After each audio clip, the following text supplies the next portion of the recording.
ആകാശവാണി.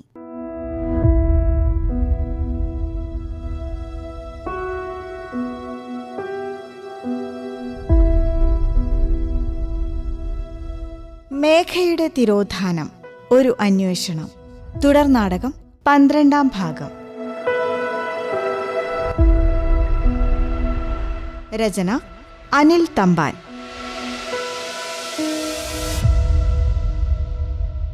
ശബ്ദം നൽകുന്നവർ Devipriya V, Indu V S, Jijin Athiyannoor, Lakshmi S Unnithan, Jayadev Kottayam.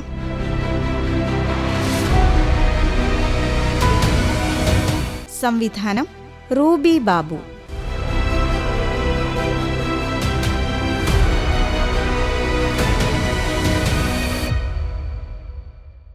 നീ ചിദംബരത്തിനെ കാണാൻ പോകുന്നെന്ന് പറഞ്ഞിട്ട് ഇതുവരെ പോയില്ലേ? പോയി, പക്ഷേ പെട്ടെന്ന് തന്നെ ഞാനിങ്ങ് തിരികെ പോന്നു. അതെന്താ? എന്തു പറ്റി? ചിദംബരം എന്നോട് ഡേവിഡിനെ പറ്റി തിരക്കി. ഡേവിഡ് ആരോഗ്യസ്വാമിയെക്കുറിച്ച്. ചിദംബരത്തിന് ആ പേരെങ്ങനെ കിട്ടി? അറിയില്ല, ഞാനും ചോദിച്ചു, പക്ഷേ വ്യക്തമായി അതിനുത്തരം പറഞ്ഞില്ല.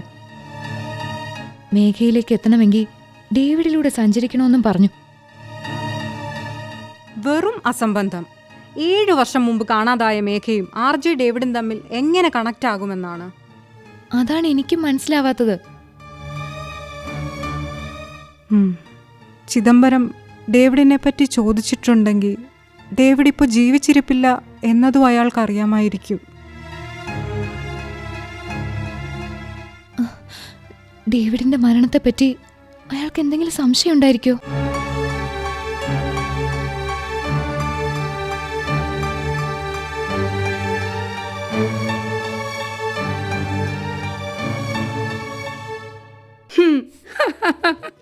അയ്യോ വയ്യ, ചിരിച്ച് ചിരിച്ചൊരു വഴിയായിന്ന് പറഞ്ഞാ മതിയല്ലോ ചിദംബരം. ലേഖ, നിങ്ങൾക്ക് ചിരി. ഞാൻ ഈ കണക്ഷൻസ് ഒക്കെ പറഞ്ഞ് സ്റ്റോറി ബിൽഡ് ചെയ്തപ്പോൾ താങ്കളുടെ ഇന്ത്യൻ എംപ്ലോയി ശരിക്കും ഞെട്ടിപ്പോയി. എന്നിട്ട് കാറിൽ നിന്ന് ഇറങ്ങി പോവുകയല്ലേ ചെയ്തത്? അതെ, ഡേവിഡ് ആരോഗ്യസ്വാമിയെ പറ്റി ചോദിക്കാൻ എനിക്കൊരു ഓപ്പണിങ് ആവശ്യമായിരുന്നു. അതാണ് ഞാൻ മേഘയിലേക്കുള്ള വഴി ഡേവിഡ് ആണെന്നൊക്കെ പറഞ്ഞ് ഒരു കാച്ചിയത്. പക്ഷേ ഡേവിഡിന്റെ കാര്യം പറഞ്ഞപ്പോ കാർ നിർത്തി ഇറങ്ങി പോകാൻ മാത്രം എന്താണുള്ളത്? അതും ചിന്തിക്കേണ്ടിയിരിക്കുന്നു. എന്തായാലും അന്വേഷണത്തിനിടെ ഈ ഒരു രീതിയിലുള്ള സിറ്റുവേഷൻ വന്നപ്പോൾ അത് ഷെയർ ചെയ്യാമെന്ന് കരുതിയെന്നേ ഉള്ളൂ. ഇനി ആ വഴിക്ക് അങ്ങ് പോയേക്കുമോ താങ്കളുടെ സുഹൃത്ത്? സാധ്യതയില്ല. ഡേവിഡ് ഒരു RJ ആയിരുന്നെന്നേ എനിക്കും അറിയുള്ളൂ. അതിൽ കൂടുതൽ അന്നയ്ക്കും ചിത്രയ്ക്കും അറിയുമെങ്കിൽ ഒരു ക്ലാരിഫിക്കേഷനുമായി രണ്ടുപേരും വരും, അതുറപ്പാണ്. നോക്കാം നമുക്ക്. എന്നാൽ ഞാൻ ഇറങ്ങട്ടെ. നമ്മളെ രണ്ടുപേരെയും ഒരുമിച്ച് ഈ ഓഫീസിൽ വെച്ച് അന്ന കാണണ്ട. See you later. Okay, by.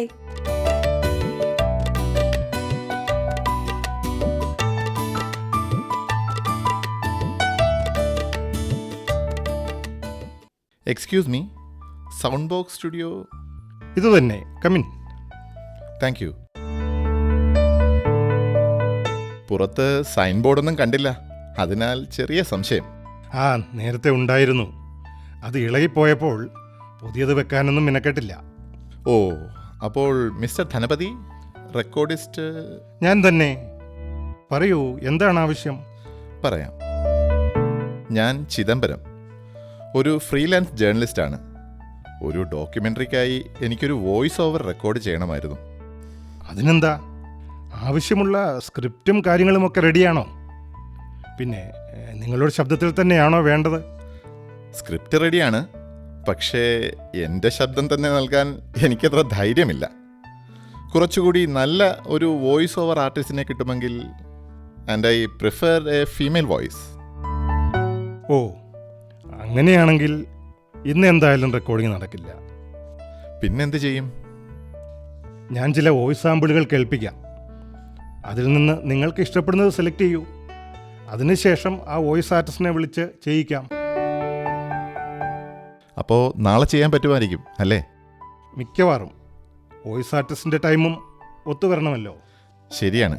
എങ്കിൽ ആ വോയിസ് സാമ്പിളുകൾ കേൾപ്പിക്കാമോ? വരൂ, കൺസോൾ റൂമിലേക്ക് ഇരിക്കാം. ഇരിക്കൂ, ഞാൻ സിസ്റ്റം ഓൺ ചെയ്യട്ടെ. ശരി. മിസ്റ്റർ ധനപതി, നിങ്ങൾ തന്നെയാണോ ഓണറും റെക്കോർഡ്സ്റ്റും എല്ലാം? വേറെ സ്റ്റാഫുണ്ടോ? അതെ, കൂടുതൽ ഷിഫ്റ്റ് ജോലി ചെയ്യേണ്ടി വരുമ്പോൾ ഞാൻ റെക്കോർഡ്സിനെ ഹയർ ചെയ്യും, അത്ര തന്നെ. മിക്കവാറും ഒറ്റയ്ക്ക് തീർക്കാവുന്ന വർക്കേ ഞാൻ എടുക്കാറുള്ളൂ. ആദ്യമായിട്ടാ ഞാൻ ഇങ്ങനെയൊരു അഭിപ്രായം കേൾക്കുന്നത്. വർക്ക് വരുമ്പോൾ വാരി പിടിക്കുന്നവരെ പറ്റിയാ ഞാൻ അറിഞ്ഞിട്ടുള്ളത്. ഹാ, എങ്കിൽ ഇതൊരു പുതിയ അറിവാകട്ടെ. ഇതാ കേട്ടോളൂ, ഞാൻ ചില വോയിസ് സാമ്പിളുകൾ പ്ലേ ചെയ്യാം.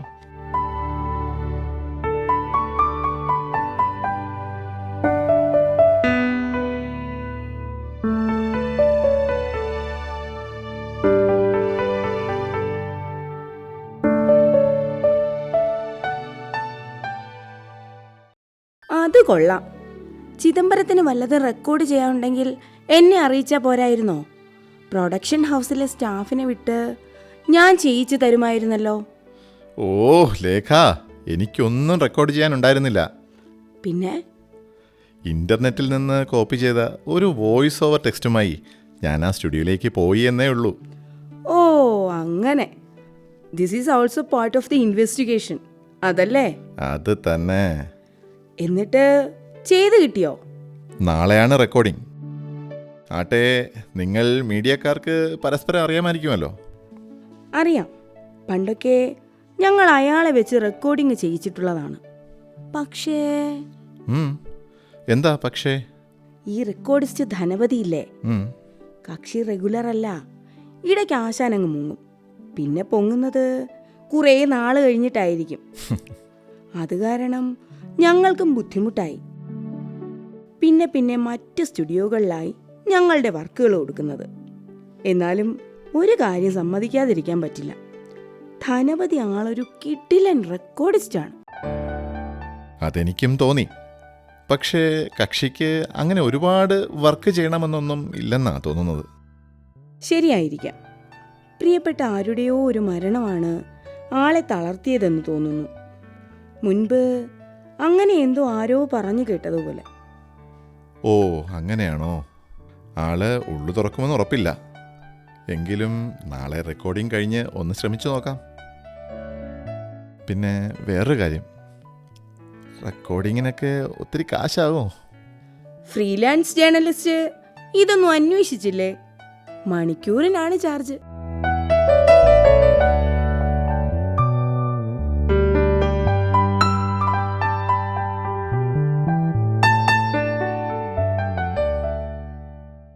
ഹാ ചിദംബരം, നിങ്ങൾക്ക് വേണ്ടി ചെയ്ത വോയിസ് ഓവർ റെക്കോർഡിംഗ് ഇതാ ഈ പെൻഡ്രൈവിലുണ്ട്.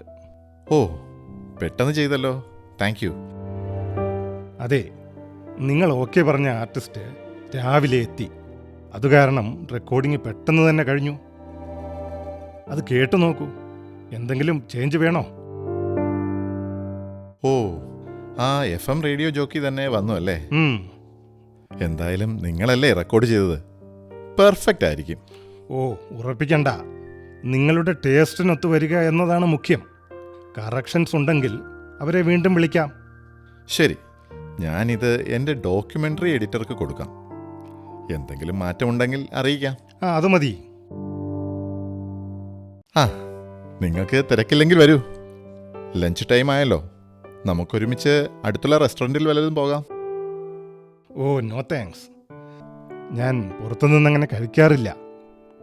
അതുമല്ല, എനിക്കുള്ള ലഞ്ചുമായി എൻ്റെ ഭാര്യ ഇപ്പോൾ വരും. ഇതാ ബില്ല് ഞാൻ എഴുതി വച്ചിട്ടുണ്ട്. Recording plus artist remuneration. ശരി ശരി, ഇതാ പൈസ.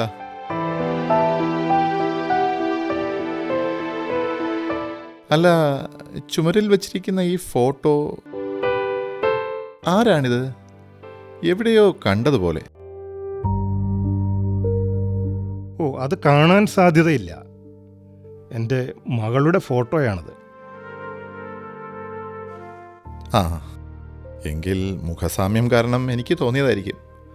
നൈസ്. എത്രാം ക്ലാസ്സിലാണ് മകൾ പഠിക്കുന്നത്? ഓ, അതൊരു പഴയ ഫോട്ടോയാണ്. ഇപ്പോഴവളില്ല.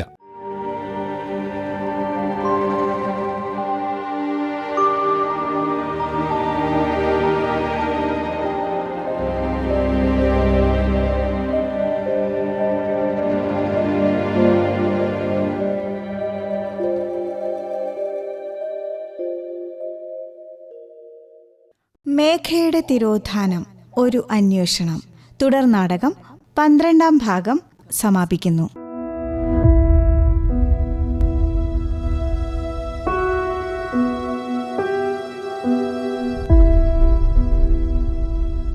രചന അനിൽ തമ്പാൻ. സംവിധാനം റൂബി ബാബു. കഥാപാത്രങ്ങൾക്ക് ജീവൻ നൽകിയവർ: Chithra Devipriya V, Anna Indu V S, Lekha Lakshmi S Unnithan, Chidambaram Jijin Athiyannoor, Dhanapathi Jayadev Kottayam. സംവിധാന സഹായം V N Deepa, Biju Kalluvathukkal, N Sunitha.